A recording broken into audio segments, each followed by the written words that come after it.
मंगलम institute के YouTube channel पर आप सभी का स्वागत और अभिनंदन है। ये वीडियो खासकर आज उन बच्चों के लिए है जो क्लास 10th के बाद अपने करियर के बारे में क्या करना चाहते हैं।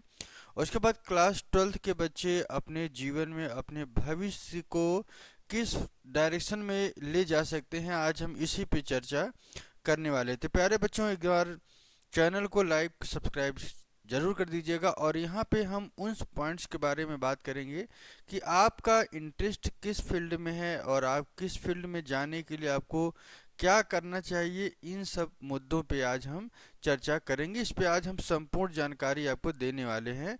तो यहाँ पे आप अब ये डिपेंड नहीं करता है कि किस स्टेट के हैं आप। किसी भी कोर्स करने के लिए किसी भी स्टेट के और किसी भी जिले के, समझ रहे हैं, या आप किसी भी बोर्ड से हो, चाहे यूपी बोर्ड हो, चाहे सीबीएसई बोर्ड हो, चाहे आईसीएसई बोर्ड हो, चाहे सिक्किम बोर्ड हो, ठीक है।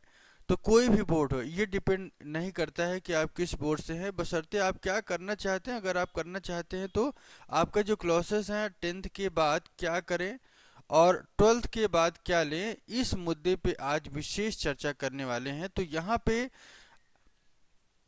अब सबसे बड़ी बात है कि ये 9th और 10th की जो क्लासेस होती हैं ये डिपेंड करता है कि आप किस फील्ड में जाना चाहते हैं। यदि आप जो है मेडिकल के फील्ड में या डॉक्टर बनना चाहते हैं, या आप बी फार्मा करना चाहते हैं, ठीक है ना, ध्यान रखिएगा, बी फार्मा करना चाहते हैं, या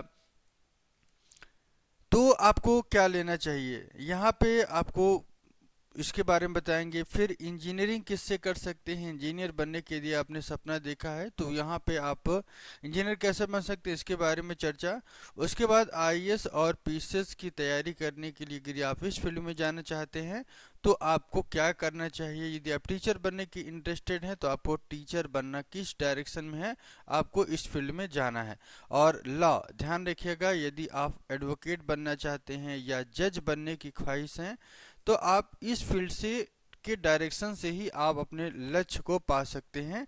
यदि कोई और सूचना अगर आप चाहेंगे तो आपको नीचे जो है कमेंट बॉक्स में मेरा मोबाइल नंबर है और वहाँ पे चैट बॉक्स में भी आप अपने विचार को रख सकते हैं कि इस फील्ड में यदि आपको कोई भी कन्फ्यूजन हो रही है तो ऑनलाइन आपको हम सारा सपोर्ट करेंगे, ठीक है। कोई दिक्कत आती है तो अपनी बात को, विचार को रख सकते हैं। और क्या करना चाहिए, कैसे करना है, क्या करें कि 10th के बाद, अब आते हैं अपने बारे जो है इस टॉपिक पे कि 10th के बाद आपको क्या करना चाहिए। 10th के बाद आपको art, commerce, science, polytechnic, ITI, paramedical, ये जितने भी क्षेत्र हैं, यहाँ से ये सारे के जितने भी क्षेत्र हैं, सब क्षेत्र आपस में बदल जाते हैं, चेंज हो जाते हैं। मतलब यहाँ से आपका जो ट्रैक है थोड़ा सा चेंज हो जाता है। यदि आप आर्ट में जाएंगे तो आपको आर्ट के अंतर्गत आपको जैसे बीए करना हुआ ना, बीए आप जैसे सोशल साइंस हो गया, जितने भी सोशियोलॉजी हो गया, या जितनी भी चीज़ें आप करना चाहते हैं आर्ट के फील्ड में, जैसे बीए करना हो तो आप आर्ट में जाएंगे। कॉमर्स के फील्ड में आप बीकॉम कर सकते हैं। बीकॉम से आपका रास्ता ये खुल सकता है कि बीकॉम से आप कॉमर्स करेंगे और बीकॉम से एमकॉम कर सकते हैं, बाद में आप सीए की तैयारी कर सकते हैं और कैट की तैयारी कर सकते हैं। तो यहाँ पे आप दे सकते हैं, इसके लिए कॉमर्स ले सकते हैं अपने सब्जेक्ट में, ठीक है।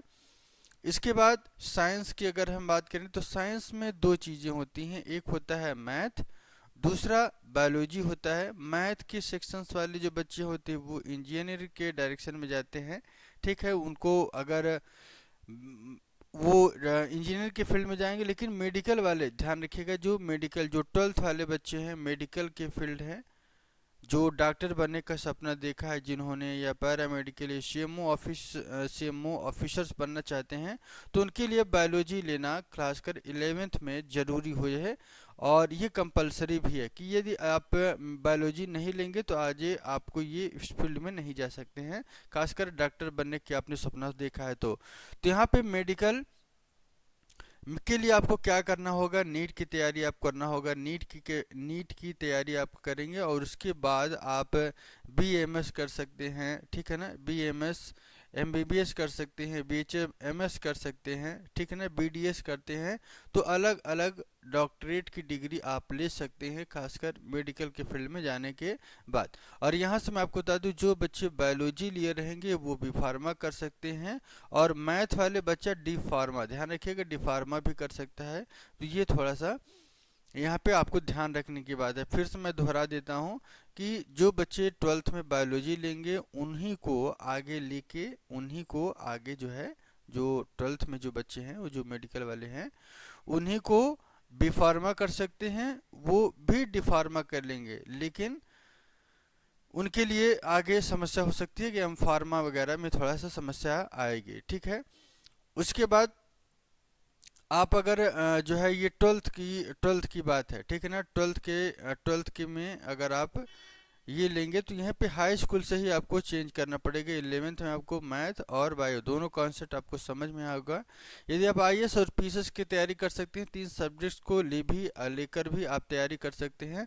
पहले क्या था कि सब्जेक्ट वाइज होता था, लेकिन अब ऐसा कुछ नहीं है। सामान्य जीके जीएस का पेपर आता है और अध्ययन का, और यहाँ पे आपको सीसैट का सिलेबस इंक्लूड होगा खासकर पीसीएस में, और इस आईएएस का यूपीएससी कहते हैं, और पीसीएस अलग अलग स्टेट में लोक सेवा आयोग के द्वारा आयोजित ये परीक्षा होती है। और जबकि आईएएस की बात करें तो संघ लोक सेवा आयोग के द्वारा जो है वहाँ पे एग्ज़ाम होता है, खासकर आईएएस की और पीसीएस की। तो ये आपको ध्यान रखना है, पीसीएस स्टेट लेवल का एग्ज़ाम होता है जिसे लोक सेवा आयोग के द्वारा होता है। संघ आयोग जो है ये आपका आईएएस के लिए यूपीएससी कराता है एग्ज़ाम, ठीक है। इसकी यदि आप टीचर की एग्ज़ाम की तैयारी करना चाहते हैं, टीचर बनने की ख्वाब है, तो आपको यहाँ से थोड़ा सा और लाइन आपको चेंज कर, टीचर में 3 स्टेप आते हैं। एक होता है प्राइमरी लेवल का, यदि अध्यापक बनना चाहते हैं, या 6 to 8 जो जूनियर के बच्चों को पढ़ाने के लिए यदि आप वो बनना चाहते हैं तो जूनियर के फील्ड में जा सकते हैं। ला, और मैं आपको बता दूं, यदि 9th और 10th के बारे में थोड़ा सा इसको और डिस्प्लेन कर दूं, 9th और 10th के बारे में यदि आप पढ़ना चाहते हैं, 9th और 10th के बच्चों को पढ़ाने का है, तो टीजीटी ट्रेंड ग्रेजुएट टीचर कहा जाता है। पीजीटी के लिए पोस्ट ग्रेजुएट टीचर, जिसमें अलग अलग चीज़ें हैं। टीचर बनने के लिए आपको क्या करना पड़ेगा, टीचर यदि आप बनना चाहते हैं तो टीचर बनने के लिए आपको जो है बीएड करना पड़ेगा, ठीक है। और बीएड करने के बाद आपका बीए कंप्लीट होना चाहिए, और बीएड से जो आपका बीए में जो सब्जेक्ट होगा या बीएससी में जो सब्जेक्ट हो, उसी सब्जेक्ट से आप टीचर के फील्ड में जा सकते हैं। तो वही आपका 9th-10th का बेस होगा। टीजीटी के लिए बीए या बीएससी कंपलसरी है। और यदि आप जो है 11th और 12th के बच्चों को पढ़ाना चाहते हैं तो उनके लिए आपको क्या करना होगा, कि जो 12th वाले होंगे उनके पीजीटी होता है, ठीक है, पीजीटी का एग्ज़ाम होता है। और ये जो है माध्यमिक शिक्षा सेवा चयन बोर्ड के द्वारा भी होता है, और स्टेट में अलग अलग स्टेट अपने जो है आयोग के द्वारा इसको एग्ज़ाम को कंडक्ट कराते हैं, टीजीटी और पीजीटी, ठीक है ना। तो पीजीटी में आपको क्या करना होगा, पीजीटी में मैं आपको बता दूं कि पीजीटी में आपको एमए करना होगा, पोस्ट ग्रेजुएट होना होगा, और बीएड अनिवार्य है। अभी कुछ स्टेट में है, कुछ स्टेट में नहीं है, तो ये भी आप जिस स्टेट को आप उसको देख लीजिएगा, ठीक है। तो ये टीचर का फील्ड हुआ। और लॉ के फील्ड में क्या करना है आपको, लॉ के फील्ड में आपको एलएलबी करना होगा। एलएलबी 3 वर्ष का होता है, और बीए एलएलबी 5 वर्ष की परीक्षा होती है। तो ये आपको थोड़ा सा ध्यान रखना है यदि आप किसी फील्ड में जाना चाहते हैं तो। ये 10th के बाद आपको इस फील्ड में जाने के लिए आपको ये वाला जो रास्ता है आपको ये चेंज करना पड़ेगा, ठीक है ना, ये वाला।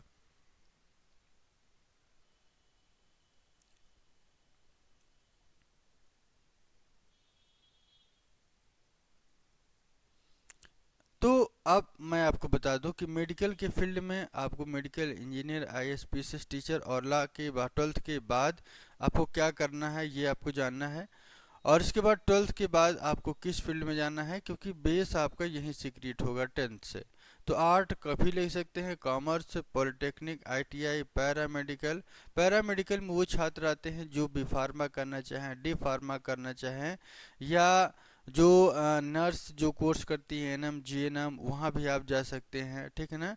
DNYS और BNYS, ये सारे कोर्सेज आपके पैरामेडिकल कोर्स के अंतर्गत आते हैं, ठीक है। तो ये रहा खासकर आज की संपूर्ण जानकारी की 10th के बाद क्या करें और 12th के बाद आपको क्या करना चाहिए। अगला वीडियो इसकी इसी टॉपिक रिलेटेड रहेगा, क्या होगा अगले आगे हम उस पर चर्चा करेंगे, ठीक है। चलिए, आज के लिए bye bye and take care. Subscribe कर दीजिए, यदि कुछ पूछना हो तो अपने बात को विचार को रख सकते हैं, ठीक है।